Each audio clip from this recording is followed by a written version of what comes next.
বেলা বাজে 10টা, আর মহারানীর কেবল ঘুম ভাঙলো। আমার 10টার আগে ঘুম ভাঙে না। সেটা তো আপনার বাবার বাড়ির নিয়ম। বিয়ের পর তো আপনি শ্বশুর বাড়িতে চলে আসছেন, এখন আপনাকে শ্বশুর বাড়ির নিয়ম ফলো করতে হবে।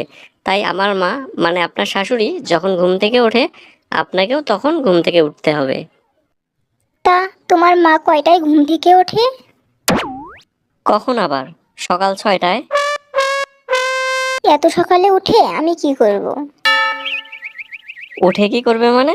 আমার মা যা যা করে তুমিও তাই তাই করবে। তুমি এ বাড়িতে বসে বসে খাবে নাকি? এ বাড়িতে আমার কাজ করে খেতে হবে নাকি? আমার বাবার কি সম্পত্তি কম আছে? এটাকে কাজ করে খাওয়া বলে না, এটা হচ্ছে নিজের দায়িত্ব বুঝে নেয়া। আমি বিয়ে করে বউ নিয়ে আসছি, আর উনি 10টায় ঘুম থেকে উঠছে। আমার মা কি তোমাকে রান্না করে খাওয়াবে নাকি? আমি কি এ বাড়িতে কাজের লোক হিসেবে আসছি নাকি? একটা কাজের লোক রাখলেই হয়, তাহলে আর কাউকে কষ্ট করে কাজ করতে হয় না। আরে, আমরাই তো গ্রামের খেটে খাওয়া মানুষ। আমরাই তো মানুষের বাড়িতে কাজ করে বড় হলাম, আর আমরা রাখবো কাজের লোক? সে যাই হোক, আমি এ বাড়িতে রান্না বান্না করতে পারবো না। আর আমি তো রান্না বান্নাই করতে জানি না।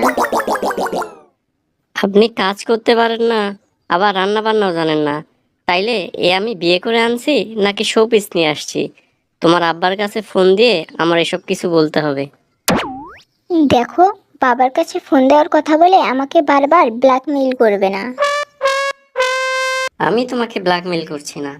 আমার তো মনে হচ্ছে তোমার বাবা আমার সাথে তোমাকে বিয়ে দিয়েই ব্ল্যাকমেল করছে। দেখো, তুমি যে সকাল 10টায় ঘুম থেকে ওঠো, এতে আমার মা কি মনে করবে? সব শাশুড়িই তো চায় তার বউমা তার কাজে সাহায্য করুক। তোমাকে আমার মায়ের সব কাজ করতে হবে, আমার মায়ের সেবা করতে হবে। আমি করব তোমার মায়ের সেবা? আমার বাবা আমার জন্য দুজন কাজের লোক রেখেছে। প্রয়োজন হলে তুমিও তোমার মায়ের জন্য কাজের লোক রেখে দাও। আর বাড়িতেই যদি সেবা যত্ন করতে হয়, তাহলে শহরের এত বড় বড় হাসপাতাল বানানোর কি দরকার ছিল? এই, তুমি তো দেখছি এখনই আমার বাবা মাকে হাসপাতালে পাঠাচ্ছ। বড় বড় হাসপাতালেই যদি পাঠাতে হয়, তাহলে বাড়ির বউ রেখে লাভ কি? তোমাকে বিদায় করে দেই। তোমরা তো তাই চাও। আমারে বিদায় করলেই তো তোমরা বাঁচো।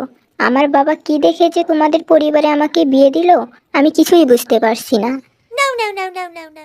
দেখো, সব মেয়েদের দায়িত্ব হলো শ্বশুরবাড়ি এসে সবার দায়িত্ব বুঝে নেয়া, প্রতিটা সদস্য কিভাবে থাকবে কিভাবে চলবে এসব খোঁজ খবর রাখা। এটাই হচ্ছে একটা আদর্শ গৃহিণীর কাজ। আমি কোনো আদর্শ গৃহিণী হতে পারবো না। গৃহিণী মানে শুধু বাড়ির কাজ করা, এটা আমি বুঝে গেছি। আমার দ্বারা এসব বাড়ির কাজ করা সম্ভব নয়। আমি নিজেকে পাল্টাতে পারবো না। দেখো, যেহেতু বিয়ে হয়ে গেছে সেহেতু অযথা ঝামেলা বাড়িয়ে লাভ নেই। যত তাড়াতাড়ি সম্ভব নিজেকে এসব বিষয়ের জন্য প্রস্তুত করো, নইলে দেখবে সংসারে অশান্তি বেড়েই চলেছে। আর তোমার দায়িত্ব, সেটা তোমাকে পালন করে যেতেই হবে।